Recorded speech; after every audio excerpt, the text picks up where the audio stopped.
Es viernes y algunos de nosotros sobrevivimos la semana. Antes era nada más por el COVID que se lo decía, y mucho antes se lo decía para que lo tomaran en cuenta. Pero ahora, con lo que está pasando en Colombia, hay que profundizar más esta reflexión. Algunos sobrevivimos la semana. Por supuesto que voy a seguir hablándole de Colombia. Por supuesto que sí. Estoy escuchando algunas declaraciones, muchas, que me parecen completamente irrespetuosas para el manifestante, el inconforme, el pacífico, por supuesto, se lo digo, el pacífico. Porque lo quieren vincular necesariamente con alguna ideología. La izquierda radical, la ultraizquierda los está manipulando como si todos estos jóvenes y todas estas personas que participan fueran retrasados mentales y no tuvieran pensamientos propios. Es una falta de respeto total para el manifestante pacífico que se está inconformando con las políticas del Estado colombiano, del presidente Iván Duque. No son retrasados mentales, es gente que tiene muy clara la visión de país que quisiera y se está manifestando y está protestando. Quererlos llevar a un plano en el que la ultraizquierda y que el régimen de Maduro y el narcotráfico y el ELN y las FARC los manipulan y los utilizan es una criminalización, es absurdo, es falta de respeto,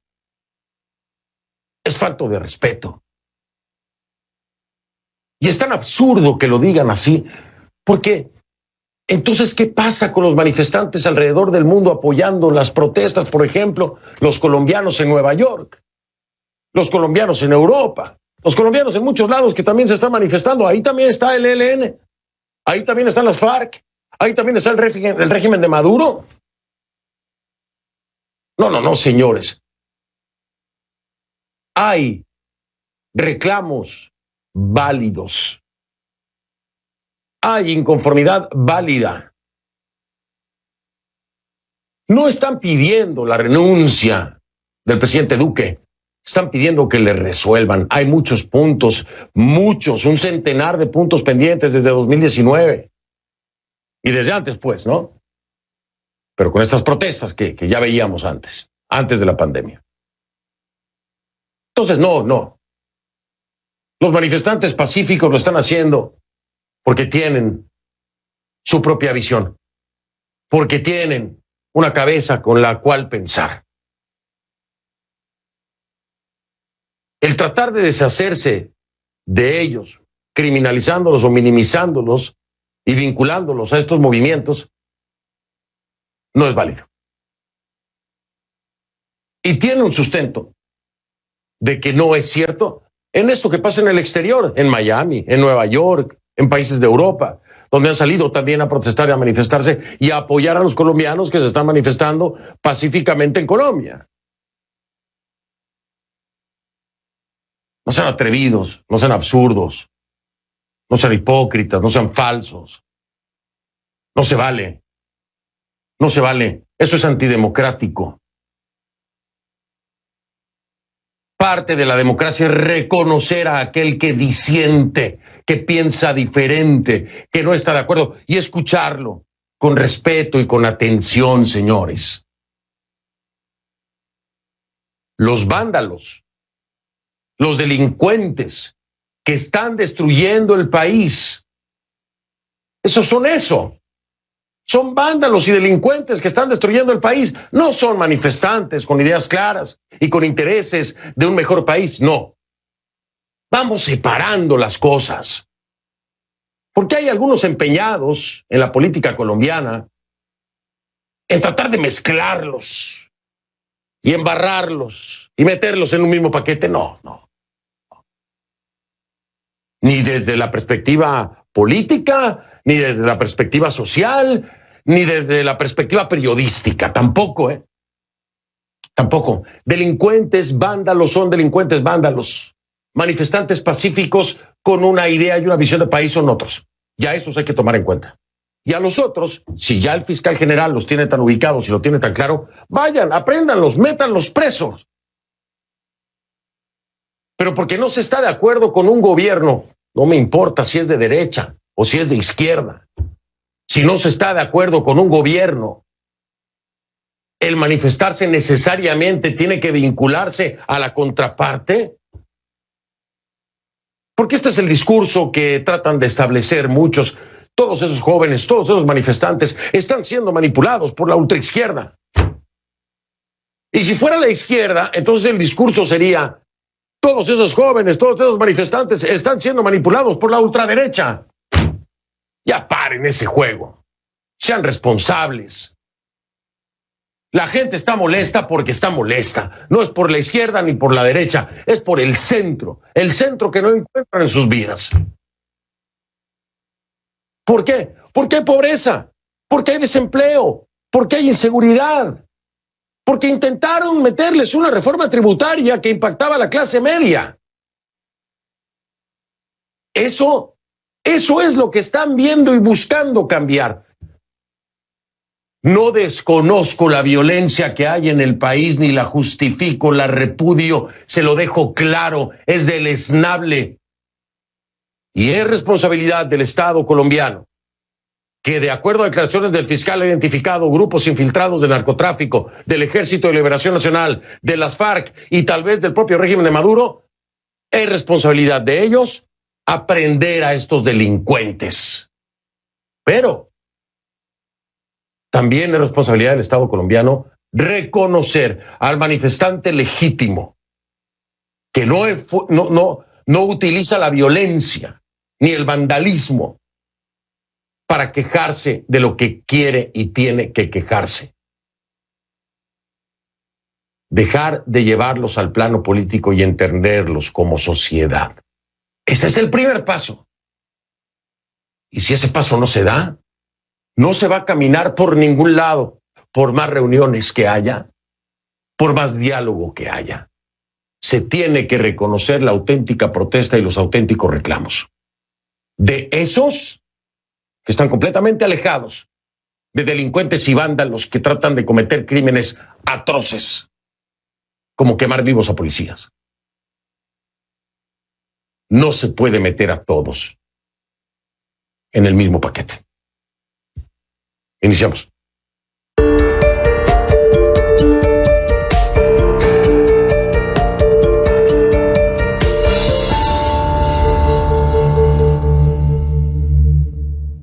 Le pido que a partir de ese momento me acompañe utilizando la etiqueta numeral Conclu Protestas Col 10, por los 10 días ya de protestas en Colombia. El hashtag es Conclu Protestas Col 10. Esa es la etiqueta. Sus comentarios, por favor, a mi cuenta en Twitter, @soyfdelrincón, @soyfdelrincón, con esa etiqueta Conclu Protestas Col 10. El sistema de Naciones Unidas en Colombia es un nuevo llamado para que se garantice el derecho a la libertad de reunión pacífica y protesta en el país. En un comunicado, el organismo pidió que toda acción de la fuerza pública observe la protección y el respeto por los derechos humanos. Por otro lado, la ONU calificó de positiva la invitación del gobierno a un diálogo nacional con diferentes sectores y señaló que espera que se lleve a cabo de manera inclusiva y con vistas a obtener resultados concretos que puedan brindar una solución pacífica a la actual coyuntura. Justamente el presidente Iván Duque se reunió este viernes con la opositora Coalición de la Esperanza. Ojo, para toda Latinoamérica. La Coalición de la Esperanza no es la coalición del Comité Nacional del Paro, ¿ok? Para estar claros, no lo confundan. La Coalición de la Esperanza no es la coalición del Comité Nacional del Paro. El Comité Nacional del Paro es el que organiza las protestas. Y tampoco los jóvenes, que son mayoría en las calles, son parte de esa coalición. ¿Por qué se lo digo? Pues porque prácticamente hoy se reunió con alguien que no es parte de las protestas, con alguien que no necesariamente es joven ni participa de las protestas en la calle. Es decir, no le voy a decir que se reunió con las personas equivocadas, pero no se reunió con los actores principales. Ojo, para que no vengan aquí a decirme, no le estoy echando la culpa a Duque, ¿ok? No le estoy echando la culpa al presidente Duque, solo le estoy resaltando que la reunión no es con los actores principales, no fue. La de hoy, no. Porque Duque, y por eso le digo que no le estoy echando la culpa al presidente Iván Duque, porque él está dispuesto a reunirse con urgencia con el Comité Nacional del Paro. Pero a ver, ¿qué pasa desde el comité? Exigen que el gobierno tenga la voluntad política de parar la represión, la militarización y el uso desmedido de la fuerza por parte del Estado para poder establecer ese diálogo. Bueno, de entrada, el gobierno del presidente Duque tendría que asumir o al menos incluir en sus alocuciones el reconocimiento de esto que está pidiendo el Comité Nacional del Paro. El uso excesivo de la fuerza que se ha dado. ¿No es generalizado? Pues no se lo puedo decir, pero hay casos de abuso policial, están documentados, hay organismos multinacionales que lo tienen registrado, que lo tienen documentado, que lo tienen en video, o sea, hay prueba. Pero desde Nariño hasta el día de hoy, y no sé por qué, no se ha querido reconocer esto.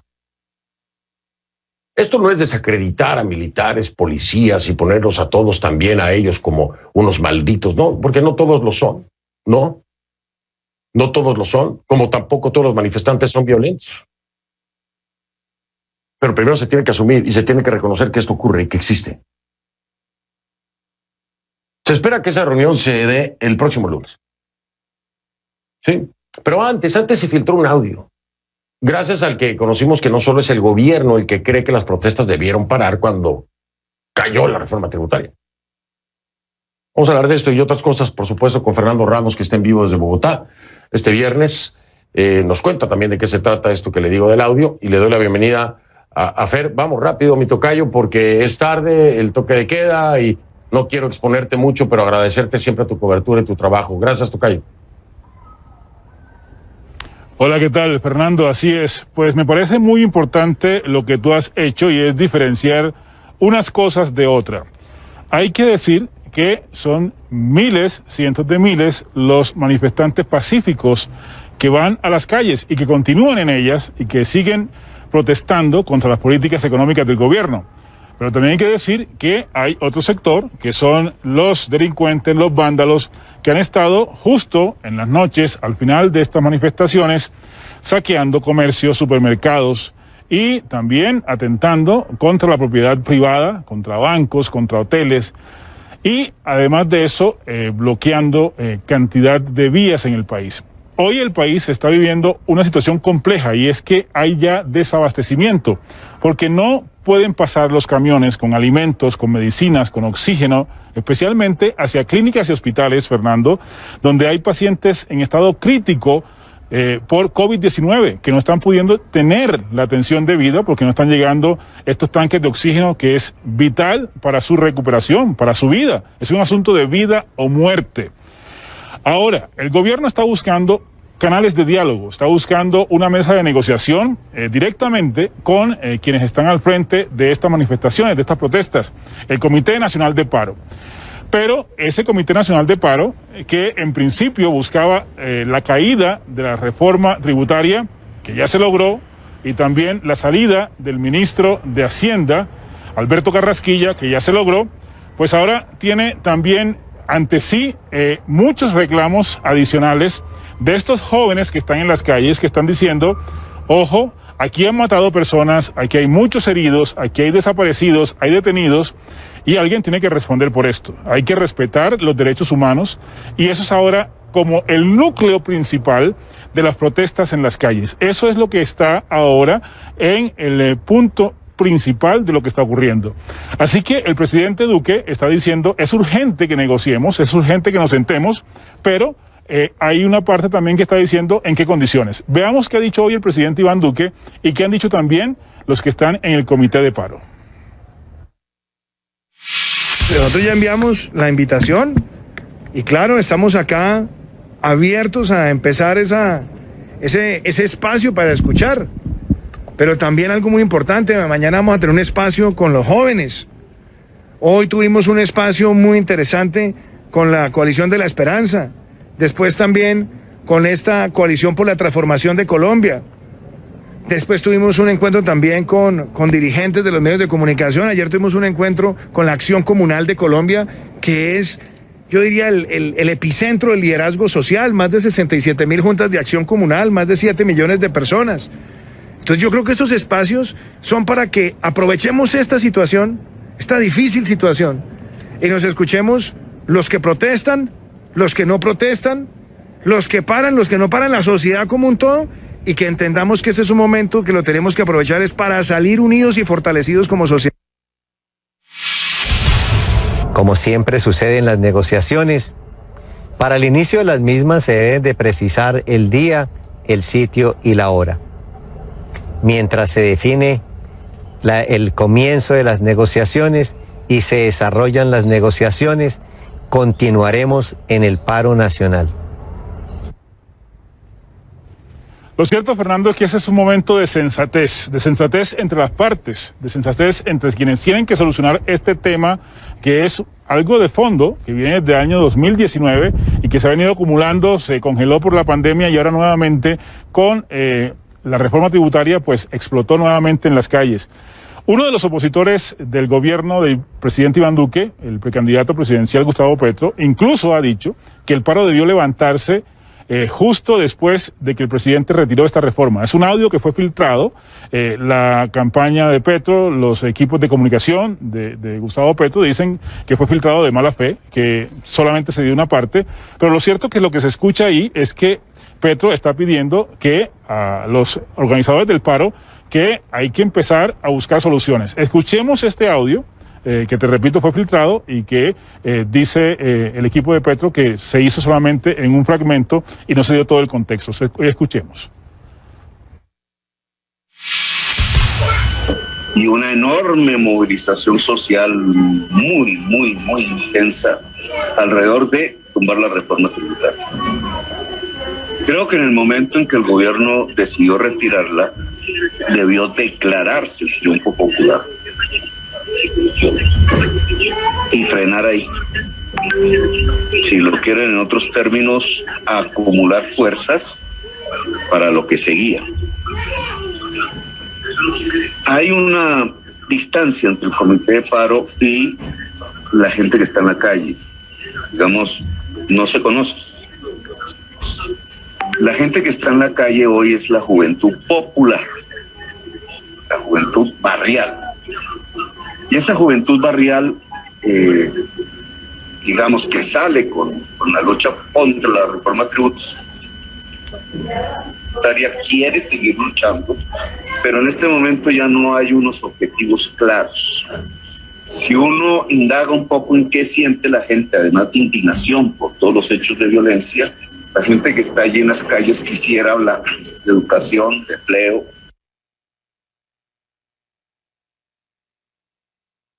Tocayo, pues ahí lo estábamos escuchando.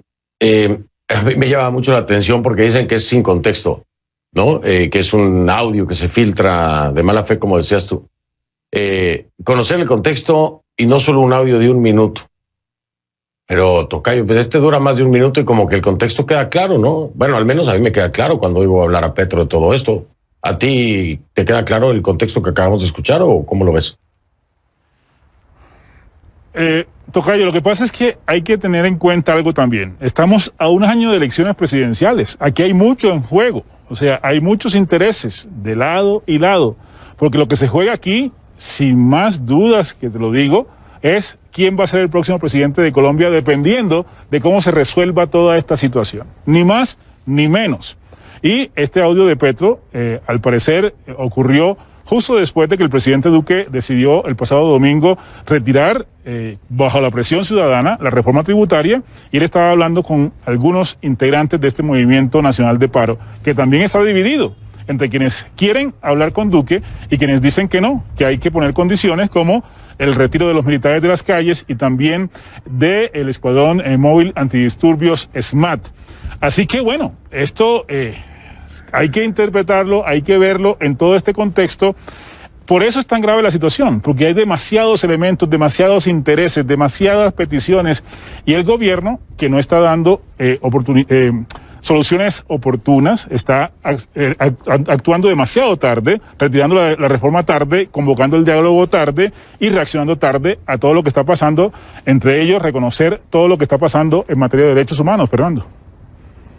Sí, yo lo mencionaba, tocayo, de acuerdo contigo, cuando desde Nariño no se reconoce que en efecto hay casos que se tienen que mencionar por parte de las autoridades, como uso excesivo de la fuerza, abusos por parte de la policía, fuerza letal. Digo, de entrada eso tendría que reconocerse para calmar un poco los ánimos, saber que el gobierno dice, ha pasado. No se puede generalizar lo que sea, pero ha pasado y se tiene que responder a eso. Y lo más tarde, tocayo, lo peor de todo esto es que es tan tarde que ya hay muertos, tocayo. Eso es lo más tarde que puede haber en la reacción de un gobierno, cuando ya hay muertos. Y ojalá, Fernando, que no haya uno solo más. Es que un solo muerto es una tragedia. No. Es así de sencillo. Exacto. Sí, así de sencillo, de acuerdo completamente contigo. Uno solo es demasiado. Tocayo, te dejo descansar. Buen fin de semana si puedes, digo yo. Y vete a casa con cuidado, por favor. Muchas gracias. Hasta la próxima, tocayo. Un abrazo. Un abrazo, tocayo. Bien, voy a hacer una pausa. Voy a regresar para conversar con Sergio Fajardo. Ex alcalde de Medellín, ex gobernador de Antioquia, también ex candidato a la presidencia. Y por supuesto, uno de los que se reunió hoy con el presidente Duque como integrante de la coalición de la esperanza. Regreso con él.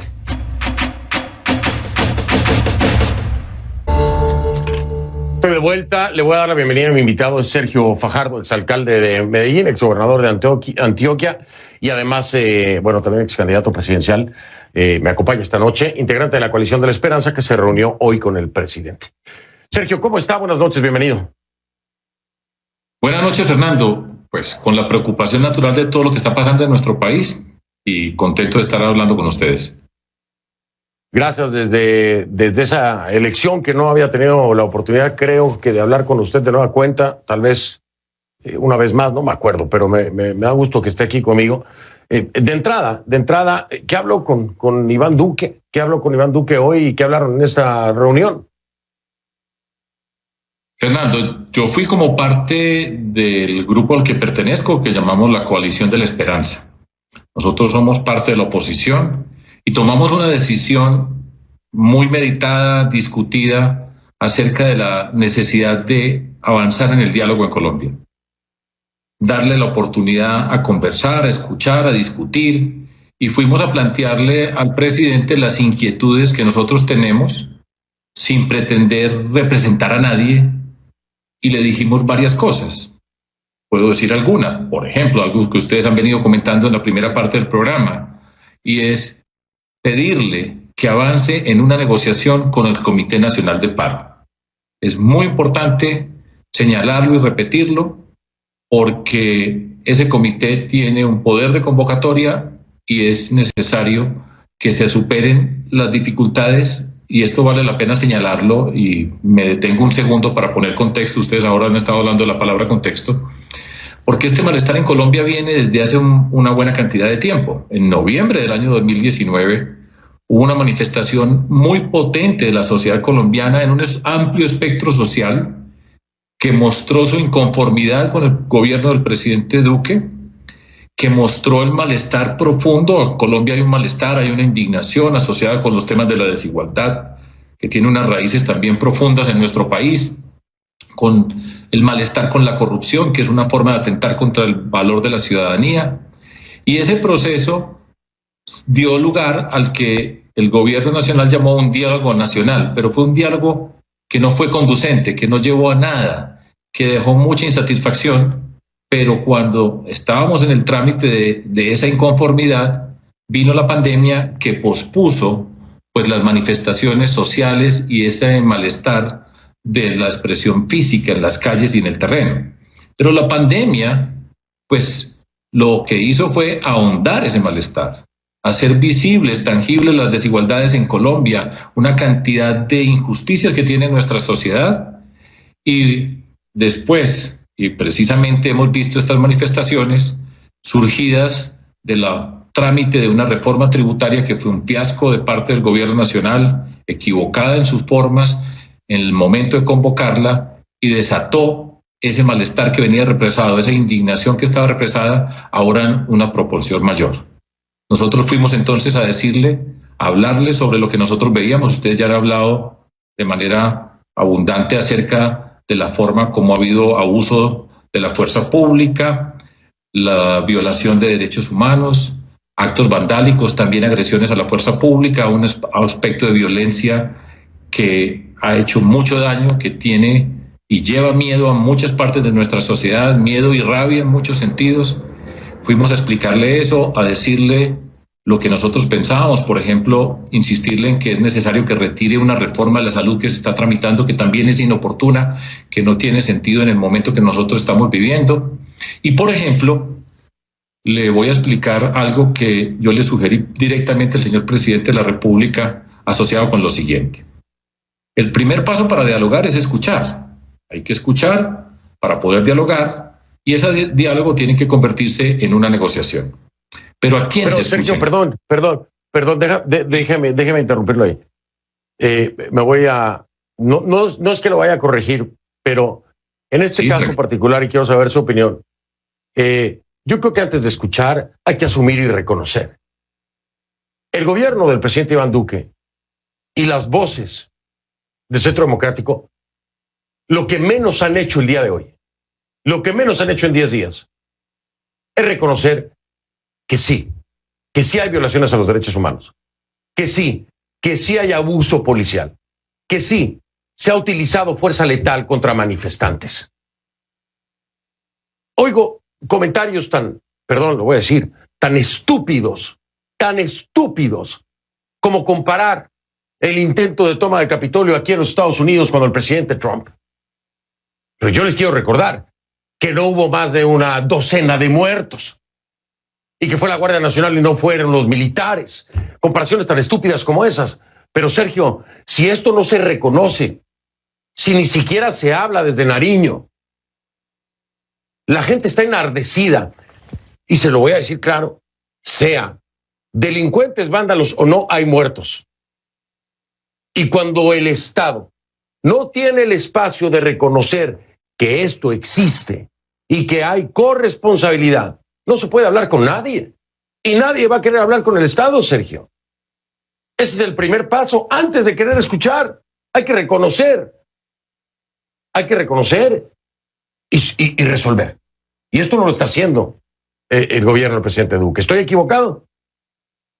No, Fernando, no está equivocado. Yo creo que lo que usted está señalando es cierto, es correcto, y eso no lo ha hecho el gobierno nacional, y eso se asocia con una palabra muy elemental, pero muy bonita de nuestro idioma español, y es empatía. El gobierno nacional, en cabeza del presidente, no ha mostrado ninguna empatía por una cantidad de personas que han sido asesinadas en nuestro país. Hay un montón de personas desaparecidas, y usted tiene razón al decir que eso es un acto de reconocimiento, de empatía, de humildad, para saber y sentir que quien lidera el país sufre con la violencia que destruye, con las muertes que nosotros hemos tenido. Esa es una afirmación correcta. Ahora, en esas circunstancias, y nosotros somos conscientes de ir y precisamente manifestarle al señor presidente de la República, en parte lo que usted está diciendo, señalar esas condiciones y decirle que es una obligación del gobierno nacional en su cabeza de tener esa actitud para darle trámite a todo este proceso. Entonces, hago esa observación y de hecho, como retomo donde estaba en el momento en que hiciste esa observación, por ejemplo, yo hoy le decía al señor presidente de la República, y era, ¿a quiénes se escucha en Colombia? En Colombia se han citado un montón de personas. Déjeme para regresar, retomar justo en eso, porque tengo que ir a la pausa comercial, no por otra cosa. ¿A quiénes se escucha? Sergio, esto es muy importante lo que acabas de decir. ¿A quiénes se escucha? Y lo voy a decir abiertamente. ¿A quiénes se escucha? Álvaro Uribe Vélez. Bueno, no quiero meter más nombres, pero ¿a quiénes se está escuchando? Este es un tema muy importante. Muy importante. Regreso con Sergio Fajardo para que nos diga esto que, sin duda, depende a quién escuche, es que va a entender o no la situación real. Ya vengo.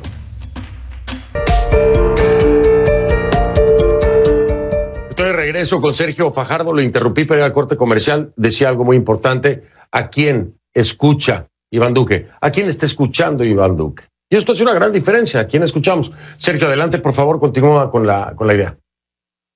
Gracias, Fernando. Entonces, lo primero es que se escucha a esos grupos que tienen la capacidad de ir a reunirse con el presidente de la República en el Salón Simón Bolívar de la Casa de Nariño, grupos que tienen voz, que se pueden representar, que tienen unos intereses y que van y se reúnen con el señor presidente de la República. Pero en Colombia no se están escuchando las voces de una infinita cantidad de personas que se están manifestando, que como señalaba anteriormente, han manifestado una inconformidad muy grande, hoy una inconformidad transformada en una situación muy difícil para nuestro país. Y le sugería yo al señor presidente de la República que saliera de la Casa de Nariño, que saliera de Bogotá. Colombia fuera de Bogotá tiene una gran cantidad de regiones que muchas veces son ignoradas desde la perspectiva del poder central. En particular, que fuera Cali. Ustedes han visto las imágenes asociadas con lo que ha pasado en una ciudad como Cali, una ciudad potente de nuestro país, con una cantidad de, una tradición, con una riqueza en muchos sentidos, y es una ciudad que representa hoy todo ese malestar de Colombia. Y le decía que fuera en la ciudad de Cali a la zona de Siloé, una zona pobre, donde se han dado muchas de las imágenes que se han presentado de combates, de tiros, etcétera, y que allá convocara a jóvenes sin ningún tipo de esperanza, ninis, es una expresión también conocida por toda América Latina, ni trabajan ni estudian y no enfrentan ningún tipo de esperanza, con las organizaciones sociales, comunitarias, con las familias, con las juntas de acción comunal, con las iglesias, en ese espacio, con los micro y pequeños empresarios que están sufriendo, para escuchar, para conversar, para entender lo que está pasando, para mostrarle a este país que más allá de un salón en Bogotá privilegiado, se puede escuchar las regiones, y lo utilizo a Cali como un símbolo que tiene que representar una acción distinta del gobierno nacional. Cali es Sergio, una expresión, sí. O sea, tener el contacto real con el pueblo, que irónicamente o hipócritamente, lo tengo que decir, todos los políticos, antes de ser presidentes, lo hacen, porque van a buscar el voto y se meten en los lugares más recónditos y más pobres, van, saludan, abrazan, cargan al niño, se toman la foto, lo hace todo. Una vez están en el palacio presidencial o en la silla presidencial, se les olvida y ya no lo hacen, ya no van. Pero yo te quiero preguntar, porque mira, yo tengo una percepción de Iván Duque, lo conozco, tú sabes, yo estuve allá en la cobertura con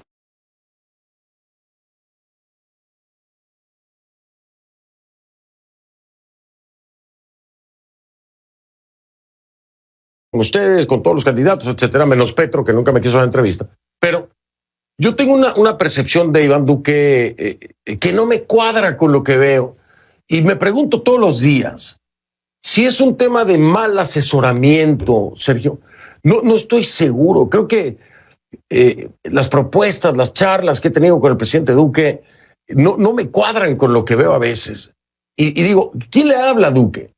Y me parece que aquí pudiera haber un tema también de quién lo rodea y cómo lo están asesorando, ¿no lo crees? Bueno, dos cosas primero, Fernando. La primera, no todos los políticos. Yo soy político, hay personas que hacemos la política de una manera diferente, y entonces, por un poquito de cuidado, no aceptar la expresión todos los políticos, que yo sé que es la que habitualmente se utiliza, porque hay un desgaste de la política y hay un malestar. Tienes toda la razón. Casi todos los políticos. Correcto. Ok. En segundo lugar, con respecto al presidente Duque, pues nosotros estuvimos hoy en Palacio, repito, y estuvimos conversando con él. Yo creo que el presidente Duque era una persona que, por su trayectoria, no tenía la experiencia para conducir un país como Colombia. Su experiencia estaba asociada con el mundo internacional, como funcionario del BID, fue senador de Colombia durante 4 años bajo el ala y la dirección del expresidente Álvaro Uribe, pero nunca había tenido la oportunidad de liderar, de convocar, de enfrentar una cantidad de problemas que se enfrentan cuando uno está gobernando, que gobernar además es muy difícil. Y entonces, en esas circunstancias, él está rodeado por las personas cercanas, un círculo íntimo, muchos de ellos sus compañeros de la universidad, personas cercanas. Él pertenece al Centro Democrático, que es el partido que dirige el expresidente Álvaro Uribe, y ha tenido una visión, a mi modo de ver, cerrada de la sociedad colombiana.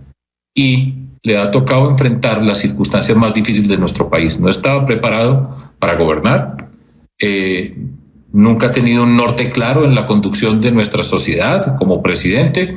Eso no quiere decir que sea una mala persona, pero sus condiciones para liderar en el país pues están en entredicho, y así lo decía su trayectoria. Y también lo decía el expresidente Gaviria, exactamente en esa misma línea de pensamiento.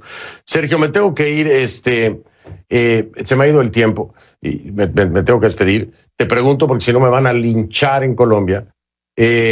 Por fin, ¿te vas a ir a juicio? ¿Te vas a ir a juicio ante la Corte? Bueno, hay que explicar a todas las personas que están escuchando qué significa irse a juicio. Y dentro de todas estas cosas, a mí la Fiscalía, en principio, ha pretendido señalarme unas acciones que no son correctas en el gobierno que yo dirigí como gobernador del departamento de Antioquia. En particular, un préstamo donde dicen que nosotros no tuvimos en cuenta la volatilidad del dólar y consideran que eso es una falta. Yo he dicho, yo respondo por todas mis actuaciones, por las actuaciones de nuestro equipo.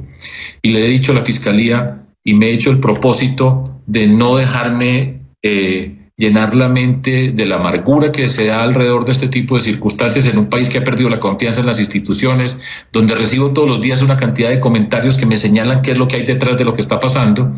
Pero yo he dicho, yo respeto.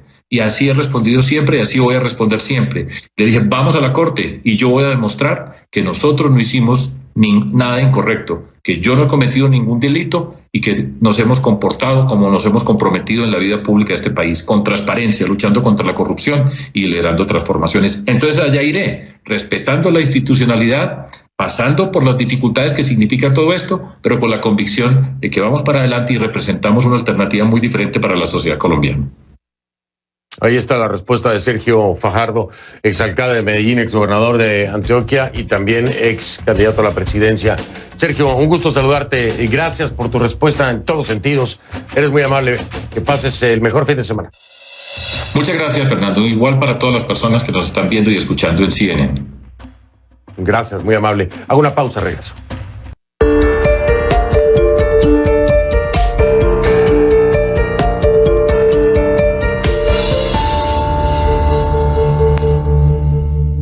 Por supuesto, Cali es el epicentro de la crisis en Colombia. 47 personas resultaron heridas este jueves, 14 de ellas de gravedad en hechos que se presume que están relacionados con las manifestaciones. El alcalde de la ciudad, que es Jorge Iván Ospina, defiende que no puede ni deben morir más personas en Cali. Esa es la intención oficial, pero en las calles la realidad es muy diferente. En las redes sociales me llegan montones de videos, por todas las plataformas, por correo electrónico, con denuncias ciudadanas que atribuyen a policías vestidos de civil ataques, en este caso particular, contra un manifestante. Según lo que se escucha en esas grabaciones, un camión de la policía protagonizó el tiroteo. La policía reaccionó asegurando que no hay reportes de ningún civil herido en el incidente, pero sí de 2 oficiales. Dicen que el camión llegó a la zona en respuesta a denuncias de extorsión a vehículos y peatones y justificaron que los policías no llevaban uniforme porque iban a ponérselo antes de la misión, pero que el camión fue recibido con intimidación y disparos. La policía también sostuvo que los videos servirán para esclarecer el hecho, pero bueno, júzguelo usted mismo. Es uno de los camiones. Estaban de civil. Velos cómo corren, andan de civil, andan dando plomo, le están dando plomo a la gente, sí señores, piros, son unos piros, hay 2 camiones, son de civil, están de civil, velos todos allá, mira, están armados,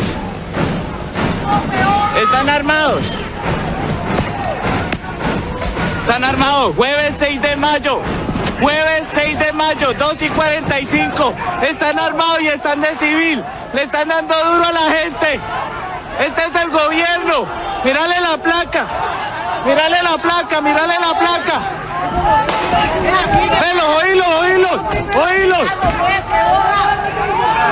Oílos. Allá están, ve, todos son policías de civil hostigando a la gente que estaba tranquila. A ver, lo único que quiero resaltar aquí es que los policías no traían uniforme. El camión, como usted ve, no estaba identificado como una unidad de la policía. ¿Por qué alguien, un camión que no saben que lleva policías adentro vestidos de civil, los va a recibir con disparos? Puede ser cualquier camión. ¿Por qué recibirlos con disparos? Esa es la justificación de la policía. Pero si los que estaban ahí no sabían que el camión era de la policía, que iban policías vestidos de civil adentro, ¿cómo por qué los agredieron? No sé. Una duda que tengo. Ya regreso. Oiga, yo no voy a estar toda la próxima semana. No voy a estar, desgraciadamente, pero estaré al pendiente. Los veo de vuelta después de la semana que viene. Gracias.